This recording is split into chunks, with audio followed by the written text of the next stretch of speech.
여러분 9월이 되니까 그래도 아침 저녁으로 많이 선선해졌죠. 7월과 8월은 정말 무덥고 힘든 여름이었는데 이렇게 선선한 바람이 불어오니까요, 이제 그때의 기억이 가물가물해집니다. 여러분, 사람이 참 망각하는 존재구나 그런 생각을 하면서도요, 그런 망각으로 인해서 우리가 더 행복해질 수 있다라는 생각도 해보았습니다. 근데 우리가 잊지 말아야 될 것은 절대 잊지 말아야겠지요. 절대 잊어서는 안 되는 것들도 있습니다. 그럼 신앙생활 하면서 우리가 절대로 잊지 말아야 할 것, 끊임없이 되새겨야 하는 것은 무엇일까요? 아마도 그것이 우리의 신앙생활의 가장 기초가 될 것입니다. 우리가 9월 하반기를 다시 시작하면서 그 기초를 다시 한번 분명히 확인하려고 합니다. 그러면서 우리의 삶 가운데 모든 것들이 풍성하게 열매 맺는 이 가을에 우리의 영혼도 영성도 더 건강해지고 풍성해지는 그런 하반기가 되기를 간절히 바랍니다. 자, 오늘 또 지난주에 이어서 외부 강사 한 분을 모셨습니다. 지난주에 교수님이 오셔서 말씀을 전했는데요, 오늘은 지난주보다 훨씬 더 훌륭한 목사님입니다. 특별히 오늘은 성찬식이 있어서 목사님께서 설교와 성찬까지 훌륭하게 집례해 주실 것입니다. 그럼 기대가 되십니까? 네, 그 목사님을 우리 앞으로 모셔보도록 하겠습니다. 오늘 성찬을 하겠습니다. 이제 찬양하고 설교 조금만 하고 이제 성찬하겠습니다. 찬송하겠습니다. 구주의 주차.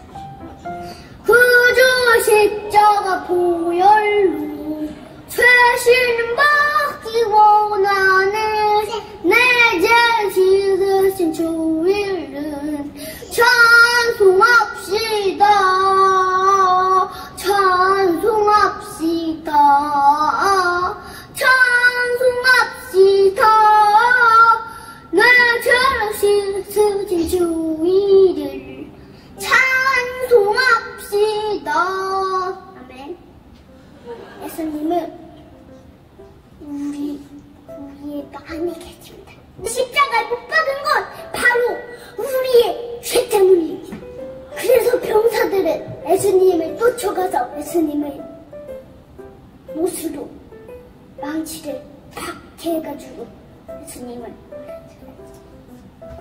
다른 사람이 예수님한테 포도주를 건네며 말했습니다.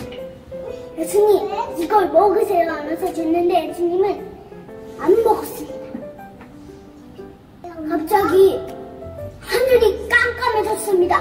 그리고 휘장이 두 폭으로 찢어졌습니다. 그래가지고 모든 사람들이 흩어져가지고 도망갔어요. 그래가지고 그런 걸 예수님이 보고 깜짝 놀랐어요. 아버지, 저를 어찌하면 보내주셨습니까? 여러분들도 이 설교를 기억하면서 예수님을 기억하면서 성찬합시다. 포도주는 예수님의 피고 빵은 예수님의 살입니다. 성찬하면 예수님이 사랑이 더 많아집니다. 사랑은 원래 예수님을 믿어야지 사랑이 더 많아집니다. 마찬가지 예수님을 안 믿으면 사랑이 더 없어집니다.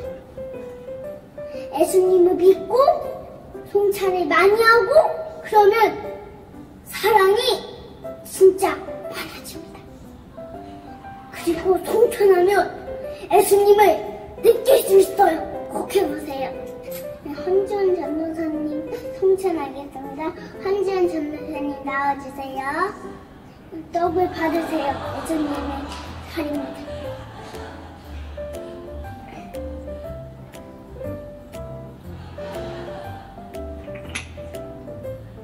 예수님의 피입니다.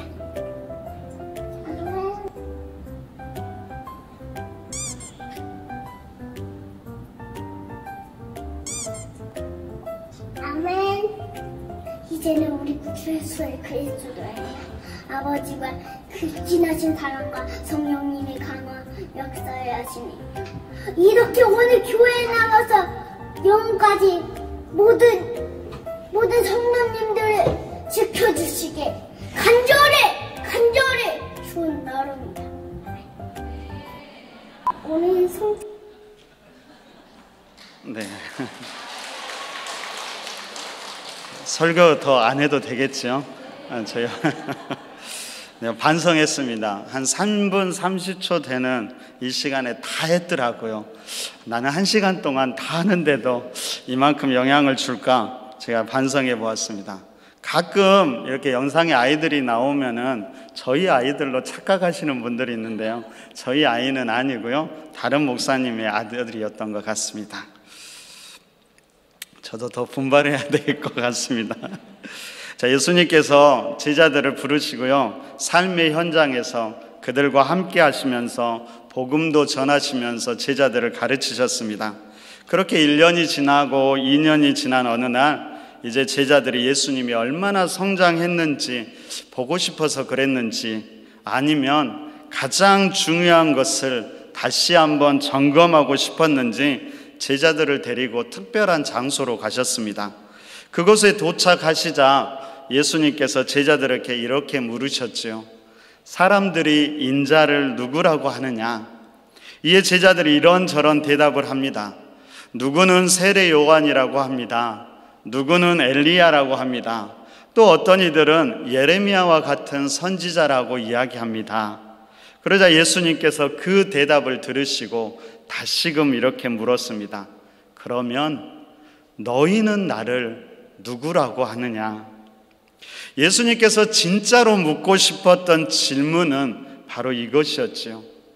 그런데 다른 사람들의 말은 그렇게 잘하던 제자들이 정작 자신에게 던지는 이 질문에는 당황해하면서 우물쭈물하게 됩니다. 여러분, 남의 말, 남들의 이야기는 하기 쉬워도 진짜 자기의 속마음, 마음의 고백이 쉽지는 않지요. 모두가 우물쭈물하고 있는데 베드로가 그때 이렇게 대답하지요. 우리 16절 베드로의 고백을 함께 읽어볼까요? 읽습니다. 시몬 베드로가 대답하여 이르되 주는 그리스도시요 살아계신 하나님의 아들이시니이다. 주는 그리스도시요 살아계신 하나님의 아들이시니이다. 예수님은 베드로의 이 고백을 칭찬하시면서 이 고백 위에 교회를 세우시겠다라고 말씀하셨습니다. 그리고 베드로에게 특별한 권세도 주셨지요. 그럼 오늘 본문, 이것이 오늘 본문의 내용입니다. 제가 하반기를 이제 시작하면서 어떤 말씀으로 시작해야 할까 참 고민을 많이 했는데요. 그때 떠오른 본문이 바로 오늘 본문이었습니다. 오늘 본문을 통해서 우리의 신앙의 기본, 핵심이 무엇인지 다시 한번 돌아볼 수 있었으면 좋겠습니다. 여러분, 만약에 제자들에게 했던 질문을 똑같이 우리에게 한다라면 너희는 나를 누구라고 하느냐? 우리는 이 질문에 무엇이라고 대답할 수 있을까요? 여러분, 우리는 정답을 잘 알고 있습니다. 그런데 주님께서 질문한 핵심은 단순히 정답을 말하라는 것이 아니었지요. 우리의 진실한 고백을 듣고 싶었던 것입니다. 다른 사람들이 말하는 예수가 아니라, 단순히 지식으로 말하는 예수가 아니라, 진짜 내가 믿고 우리 삶을 통해 고백하는 그 예수, 그 예수가 누구인지를 예수님께서 묻고 있는 것입니다. 여러분, 예수님은 당시에 이 질문을 하기 위해 특별한 장소를 선택했다라고 말씀드렸습니다. 그곳이 바로 이스라엘 최북단에 있던 빌립보 가이사랴였습니다. 여러분, 빌립보 가이사랴를 나타내는 대표적인 세 가지가 있는데요. 그것은 물과 우상의 신전과 그리고 로마의 황제 가이사랴였습니다. 우리 사진을 한번 볼까요? 그럼 이것이 현대 가이사랴의 모습입니다. 아마 가보신 분들도 계실 거라고 생각이 되어지는데요. 앞쪽에는 풍부한 물이 흐르고요. 뒤에 보이는 암벽산에 동굴 안에 신전이 세워져 있었던 장소입니다. 그럼 옛날에는 이런 모습이었다라고 합니다. 조금 더 그 아까 보았던 동굴에 이 두 가지의 성전이 있었던 것이죠. 한쪽에 왼쪽에 있는 신전이 판신전이라고 하고요. 오른쪽에는 가이사랴 황제를 위한 신전이었습니다. 그리고 그 앞쪽에 흐르는 물들이 모여서 폭포를 이루는데요. 이것을 다니아스 폭포라고 합니다. 여러분 한번 가보고 싶지 않으세요? 내년부터 준비해서 내후년 한 4월 정도에 우리가 꼭 한번 가봤으면 좋겠습니다. 여러분 가이사랴 빌립보는 헐몬산 기슭에 위치해 있는데요. 이 헐몬산은 지중해성 기후로 강수량이 많고 헐몬산 꼭대기에는 만년설이 있습니다. 여러분 석회암으로 이루어진 헐몬산이 그 물들을 다 흡수했다가 가이사랴 빌립보 지역에서 샘처럼 솟아냅니다. 그래서 이곳에는 사시사철 물이 풍부해서 땅을 비옥하게 만들었고 모든 것을 풍성하게 했지요. 바로 이것이 가이사랴 빌립보의 첫 번째 특징이었습니다. 여러분 두 번째로는 당시 사람들이 요단강을 신비하게 여겼는데요. 우리가 잘 알고 있는 나아만 장군이 요단강에 가서 몸을 씻고 나았고 문둥병이 나았고 세례 요한도 이곳에서 죄 씻음의 세례를 베풀었지요. 근데 그 요단강의 근원 중에 하나가 바로 이곳이라고 해서 이곳이 특별한 장소, 신비스러운 장소로 여겨졌습니다. 그래서 이곳에서는 구약시대부터 수많은 신전들이 세워졌고 우상 숭배의 본거지가 되었지요. 예수님 당시에 판신을 모시는 신전이 세워졌는데 여러분 판신은 자연과 목축의 신으로 얼굴이 염소나 사냥의 얼굴을 하고 있었다라고 합니다. 마지막 세 번째로 헤롯의 아들 빌립이 이 지역을 다스렸는데요. 로마 황제 가이사랴를 기념하면서 이곳의 이름을 가이사랴 빌립보라고 이름하였고 바로 이곳에 로마식의 화려한 건축물들을 세웁니다. 특별히 가이사랴를 기념하기 위해서 대리석으로 크고 웅장한 신전을 지으면서 바로 로마의 권위와 화려함을 이곳에서 재현하려고 했던 것입니다. 여러분 이처럼 가이사랴 빌립보는 세상의 풍성함이 넘치는 곳이었고 이방 신들이 넘쳐나는 우상의 땅이었고요. 그리고 로마의 화려함과 대항할 수 없는 권력과 힘을 자랑하는 땅이었습니다. 그런 곳에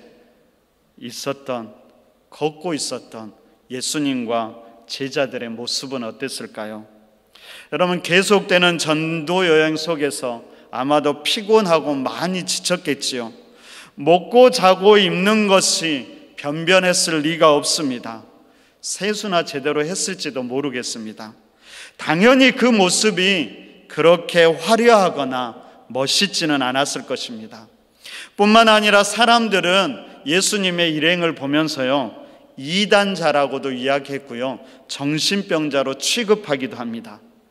여러분 당시 사람들은 다윗 왕의 후손으로 화려하게 이 땅에 출현할 메시아, 정치적 군사적 해방자를 기다리고 있었지요.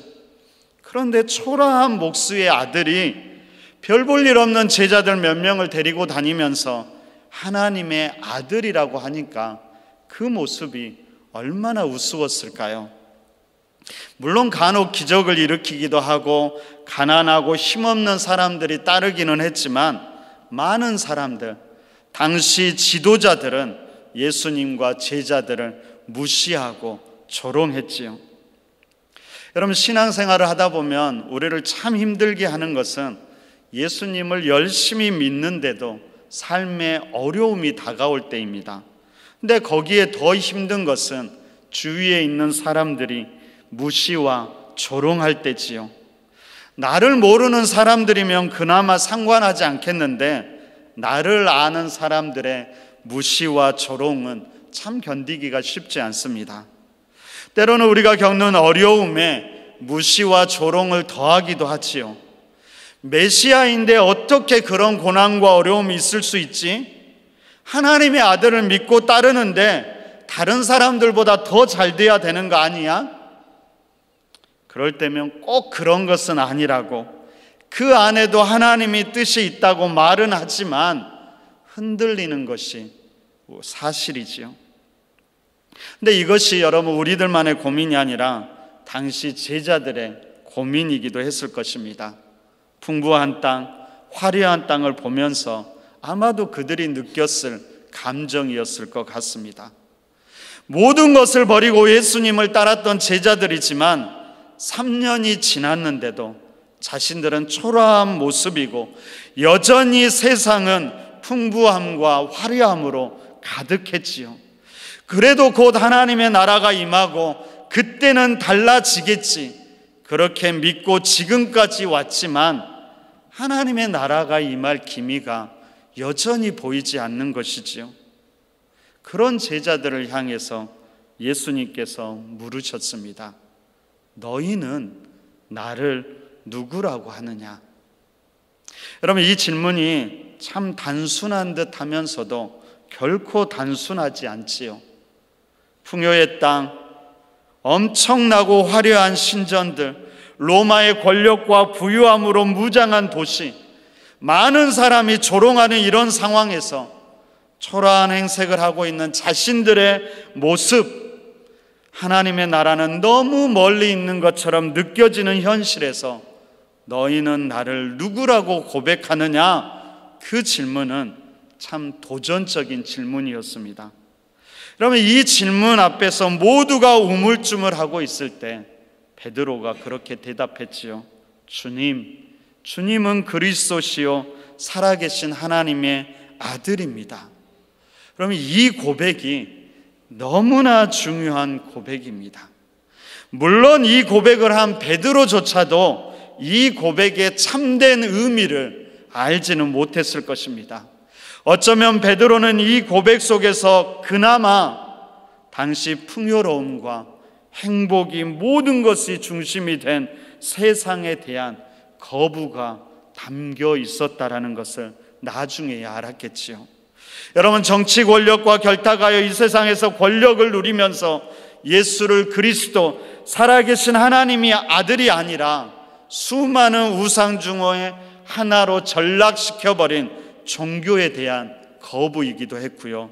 더 나아가서 메시아는 오직 강함과 승리로 와야 한다라는 잘못된 메시아 사상에 대한 거부가 담겨 있는 것이었습니다.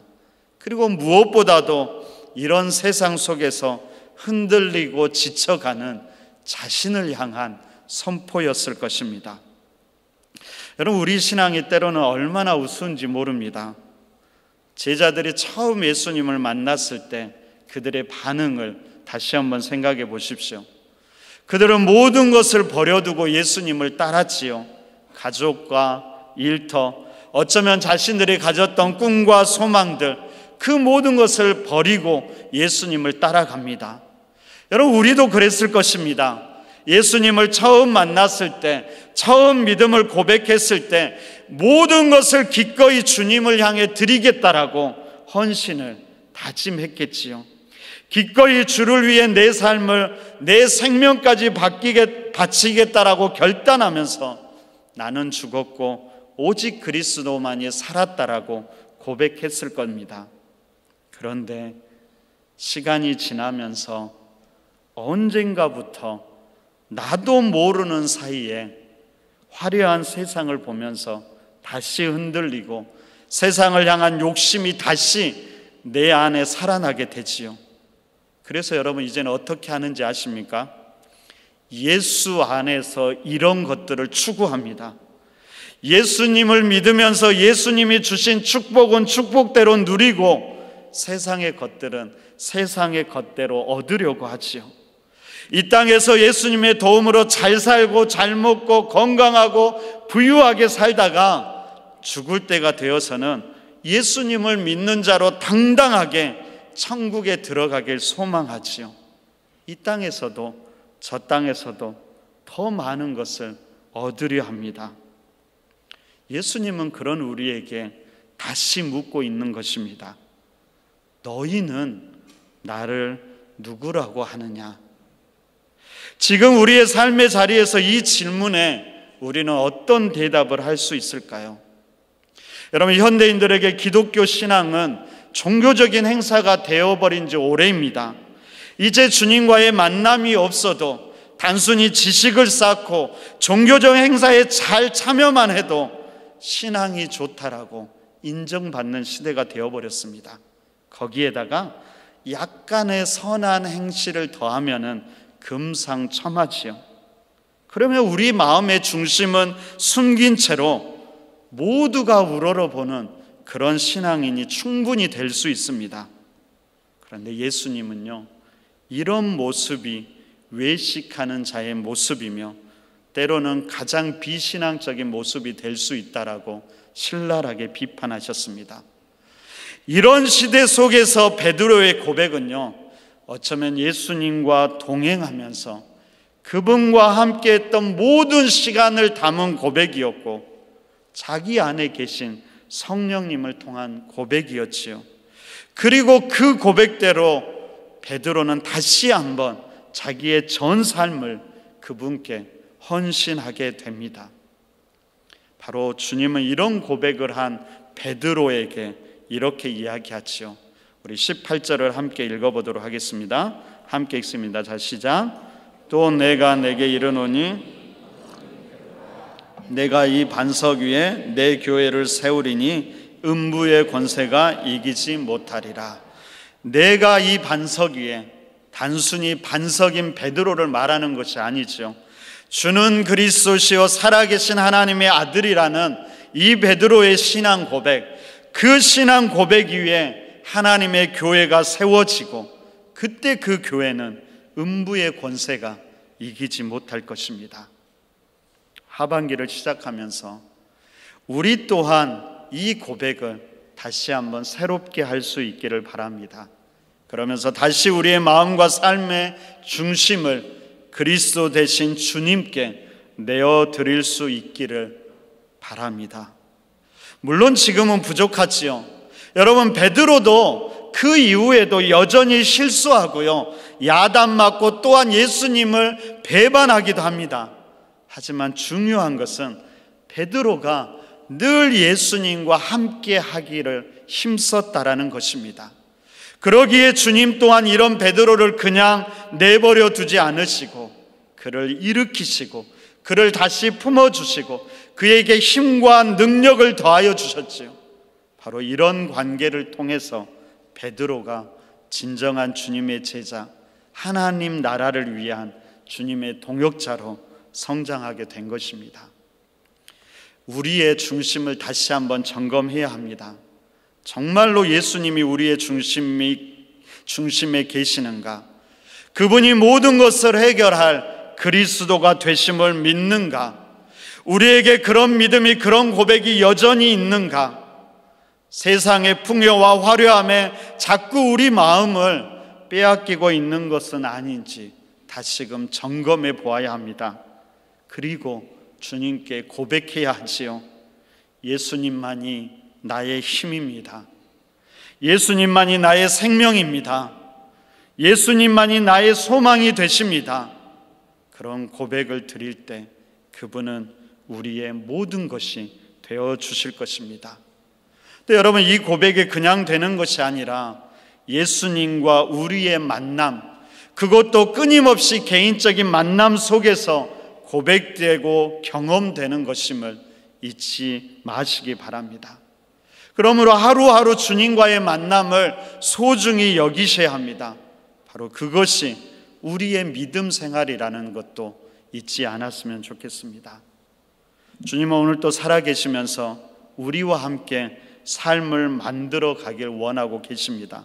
기꺼이 그 주님께 여러분의 마음과 삶을 내어드리시기를 바랍니다.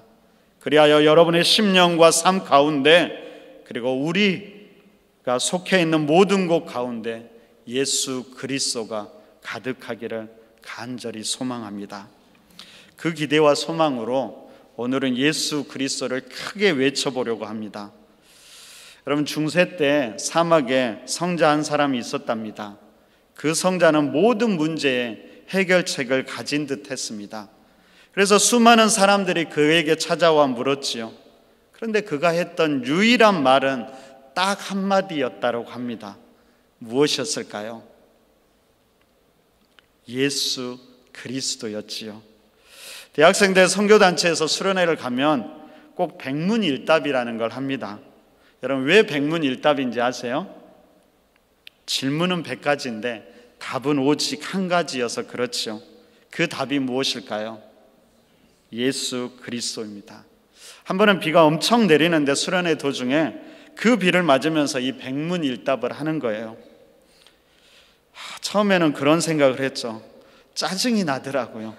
비를 맞으면서 굳이 이걸 해야 되나? 한참을 그렇게 예수 그리스도를 외치다 보니까요, 어느새 가슴도 뜨거워지고 하나님 눈에서는 눈물이 흐르는 걸 경험했습니다. 오늘 본문을 보는데 그때가 다시금 떠오르더라고요. 어쩌면 우리의 삶 가운데 가장 중요한 그 예수님의 이름을 우리는 너무나 적게 부르고 사는 것은 아닌가 다시 한번 생각해 보았습니다. 그래서 오늘 우리도 우리 입술로 예수 그리스도를 마음껏 불러보려고 합니다. 제가 작년 성탄절 발표할 때 아이들과 한번 해보았던 것 같아요. 아이들이 진짜로 100가지를 할까 걱정했다라고 합니다. 다 했을까요? 못했을까요? 다 못했어요. 오늘도 다 하고 싶은데 시간 관계상 다 못할 것 같습니다. 그래도 하는 데까지는 한번 해보려고 합니다. 우리 모두가 크게 예수 그리스도를 외치면서 다시 한번 우리 마음과 삶 가운데 그분을 모실 수 있기를 바랍니다. 제가 질문을 하면 여러분은 대답하면 되는데 뭐라고 대답하면 될까요? 예수 그리스도. 그렇게 작게 하면 안 돼요. 크게 하고요. 손을 이렇게 다 들어보세요. 우리 의지를 드린다는 말로 예수 그리스도 그렇게 하는 겁니다. 아시겠죠? 한번 해볼까요? 하나, 둘, 셋. 예수 그리스도 해보겠습니다. 우리를 만드신 분은 누구입니까? 우리의 아픔을 아시고 다시금 회복시키는 분은 누구십니까? 우리를 가장 기뻐하시는 분은 누구일까요? 나를 가장 잘 알고 계시는 분은 누구십니까? 나를 더 많이 알고 싶어 하시는 분은 누구일까요? 나 또한 평생을 더 알기 원하는 분은 누구입니까? 절대 잊지 말아야 할 이름은 무엇입니까? 내가 죽고 사는 이유가 되는 분은 누구십니까? 오늘 내가 어려움 속에서도 노래하는 이유는 무엇입니까? 오늘 내가 예배하는 이유는 무엇입니까? 모든 것을 새롭게 하실 분은 누구십니까? 수많은 나의 기도를 들으시는 분은 누구일까요? 우리가 사단을 두려워하지 않는 이유는 무엇입니까? 어둠과 절망이 나를 꺾지 못하는 이유는 무엇입니까? 질병이 나를 무기력하게 할 수 없는 이유는 무엇입니까? 몇 개 있을까요? 벌써 지치면 안 됩니다. 15개밖에 안 했습니다. 또 해보겠습니다. 죽음이 나를 묶지 못하는 이유는 무엇입니까? 우리의 모든 것을 드려야 하는 분은 누구십니까? 우리에게 자신의 모든 것을 주신 분은 누구십니까? 내 육신과 영혼을 새롭게 회복시킬 분은 누구십니까? 나에게 첫 호흡을 주신 이는 누구입니까? 나의 마지막 호흡을 드릴 분은 누구입니까? 시간이 지나도 변함없으신 분은 누구일까요? 지금도 날 위해 기도하시는 분은 누구십니까? 나 같은 사람을 끝까지 사랑하는 분은 누구입니까? 눈물보다 많은 피를 흘려서 나의 죄를 씻으신 분은 누구입니까? 모든 교회의 머리 되신 분은 누구입니까? 이 성전 가득 은혜로 채우시는 분은 누구일까요? 어떤 상황에서도 우리를 떠나지 않는 분은 누구입니까? 내 삶의 주인은 누구십니까? 우리 가정의 주인이 누구입니까? 우리 길가의 교회의 주인은 누구입니까? 우리가 온 힘을 다해 외쳐야 하는 이름은 누구입니까? 세상이 내게 돌을 던져도 상관하지 않는 이유는 무엇입니까?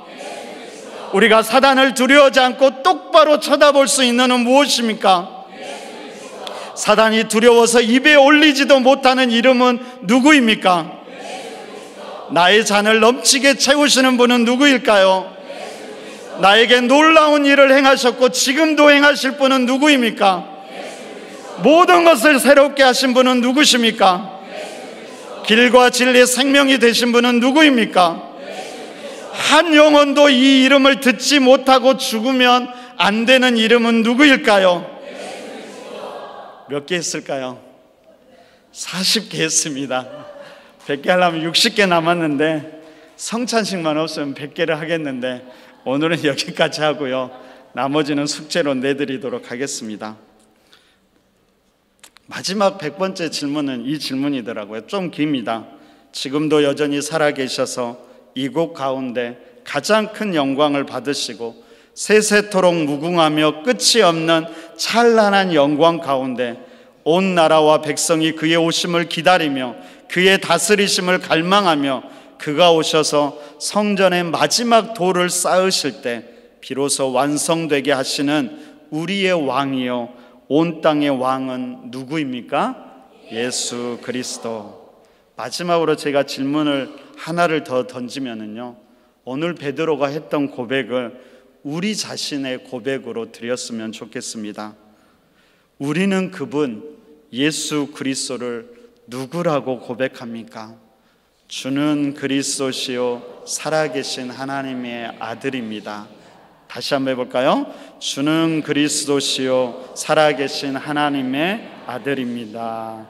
아멘. 그렇게 고백하면서 그 예수 그리스도를 다시 우리의 마음과 삶 가운데 주인이 되길 소망하면서 오늘 성찬의 자리로 나아갔으면 좋겠습니다. 다시 예수 그리스도로 우리의 마음과 삶을 풍성히 채우시고요, 그 주님께 우리의 삶의 주권을 내어드리시기를 바랍니다.